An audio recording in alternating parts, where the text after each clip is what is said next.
Hello students. तो आपने कभी सोचा है कि कोई केमिकल रिएक्शन आखिर होती ही क्यों है? What's the driving force? आज हम इसी क्यों का जवाब ढूंढेंगे और आपके नीट और जेई एग्जाम्स के लिए थर्मोडायनेमिक्स को बिल्कुल क्रिस्टल क्लियर कर देंगे।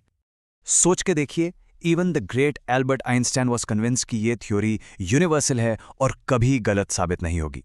तो चलिए सीधे इसके कॉन्सेप्ट्स में डाइव करते हैं। यही वो बड़े सवाल हैं जो केमिस्ट्री के दिल में बसते हैं। कोई रिएक्शन अपने आप होगी या नहीं, और अगर होगी तो कितनी एनर्जी निकलेगी या लगेगी? इन सब का जवाब देने के लिए हमें थर्मोडायनामिक्स के सुपर पावरफुल टूल्स की जरूरत पड़ती है। तो हमारा प्लान ऑफ एक्शन क्या है? हम इस इन्वेस्टिगेशन को 4 लॉजिकल पार्ट्स में ब्रेक करेंगे ताकि हम हर कॉन्सेप्ट को स्टेप बाय स्टेप मास्टर कर लें। ओके, इससे पहले कि हम एनर्जी को ट्रैक करें, हमें ये जानना जरूरी है कि हम देख कहाँ रहे हैं। इसकी शुरुआत होती है कुछ बहुत ही बेसिक टर्म्स को डिफाइन करने से। बिल्कुल आसान भाषा में, सिस्टम वो हिस्सा है जिस पर हमारा पूरा फोकस है। मान लीजिए एक बीकर के अंदर जो केमिकल्स रिएक्ट कर रहे हैं वो हो गया हमारा सिस्टम। और सराउंडिंग्स क्या है? सिस्टम के अलावा बाकी पूरा यूनिवर्स। पर प्रैक्टिकल पर्पसेस के लिए सराउंडिंग्स वो चीजें हैं जो सिस्टम के साथ इंटरैक्ट कर सकती हैं, जैसे कि वो लैब, वो हवा या वो कमरा जहां बीकर रखा है। अब देखिए, ये कॉन्सेप्ट्स हमारी डेली लाइफ से कैसे जुड़ते हैं। आपकी चाय का कप जो खुला रखा है वो एक ओपन सिस्टम है। चाय ठंडी भी होती है, मतलब एनर्जी एक्सचेंज हो रही है, और भाप भी निकलती है, मतलब मैटर भी एक्सचेंज हो रहा है। प्रेशर कुकर एक क्लोज सिस्टम है, गर्म तो होता है पर उसके अंदर का मैटर बाहर नहीं आता। और आपका थर्मोस फ्लास्क वो एक परफेक्ट आइसोलेटेड सिस्टम का एग्जाम्पल है, ना एनर्जी ना मैटर। चलिए अब आते हैं हमारे पहले सबसे बड़े क्लू पर, एनर्जी कंजर्वेशन का फंडामेंटल लॉ। हम सब जानते हैं कि एनर्जी को ना बनाया जा सकता है ना मिटाया जा सकता है, राइट? पर एक रिएक्शन के दौरान इस एनर्जी को हम ट्रैक कैसे करें? इसके लिए हमें एक ऐसी क्वांटिटी चाहिए जो सिस्टम की टोटल एनर्जी को रिप्रेजेंट करे। इस टोटल एनर्जी को हम कहते हैं इंटरनल एनर्जी या यू। और सबसे इंपॉर्टेंट बात, ये एक स्टेट फंक्शन है। अब इसका मतलब क्या हुआ?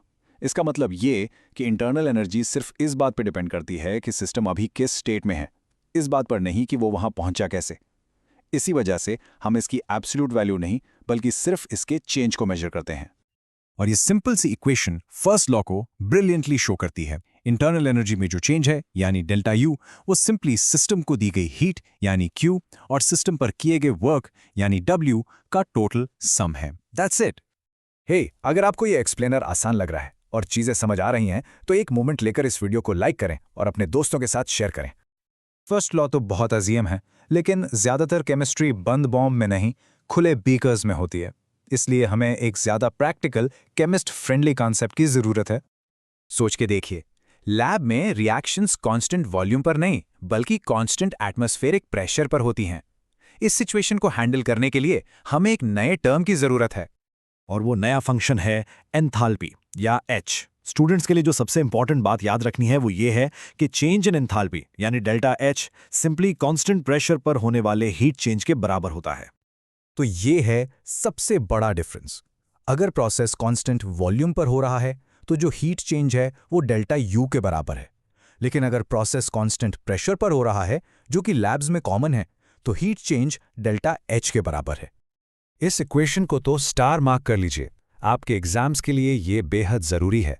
ये आपको ऐसी रिएक्शंस के लिए जिसमें गैसेस इन्वॉल्व हैं, डेल्टा एच और डेल्टा यू के बीच कन्वर्ट करने में हेल्प करती है। ओके, तो हम अब एनर्जी चेंज को मेजर कर सकते हैं, लेकिन फर्स्ट लॉ ये नहीं बताता कि कोई रिएक्शन अपने आप शुरू भी होगी या नहीं। उसके लिए हमें अपने आखिरी सेट ऑफ टूल्स की जरूरत है। इस प्रॉपर्टी को स्पॉन्टेनिटी कहते हैं, और ये सिर्फ हीट रिलीज करने के बारे में नहीं है। एक्चुअली बहुत सी स्पॉन्टेनियस रिएक्शंस ऐसी हैं जो हीट एब्जॉर्ब करती हैं।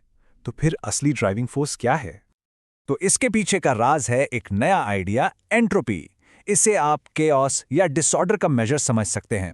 ये नेचर का एक फंडामेंटल रूल है कि चीजें हमेशा ज्यादा केओस, ज्यादा डिसऑर्डर की तरफ बढ़ती हैं।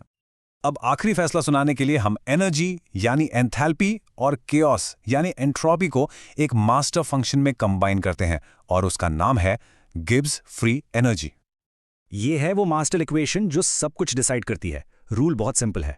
अगर डेल्टा जी नेगेटिव है तो रिएक्शन अपने आप होगी यानी स्पॉन्टेनियस। अगर डेल्टा जी पॉजिटिव है तो रिएक्शन नॉन स्पॉन्टेनियस है। और अगर डेल्टा जी 0 है तो सिस्टम इक्विलिब्रियम में है। सिंपल। और ये टेबल आपके रिवीजन के लिए एक शानदार समरी है। ये बिल्कुल साफ दिखाता है कि कैसे डेल्टा एच और डेल्टा एस के साइंस के आधार पर टेम्परेचर अचानक से डिसाइडर बन जाता है कि रिएक्शन होगी या नहीं। ये लास्ट के 2 केसेस बहुत इंटरेस्टिंग है। आगे और भी ऐसे ही डिटेल्ड एक्सप्लेनर्स आने वाले हैं, तो चैनल को सब्सक्राइब करना और बेल आइकन को प्रेस करना ना भूलें। तो थर्मोडायनामिक्स हमें मंजिल तो बता देती है, लेकिन ये नहीं बताती कि सफ़र कितनी तेज़ी से तय होगा। उस सवाल का जवाब वो केमिकल काइनेटिक्स देगा। But that's a story for another day. देखने के लिए धन्यवाद।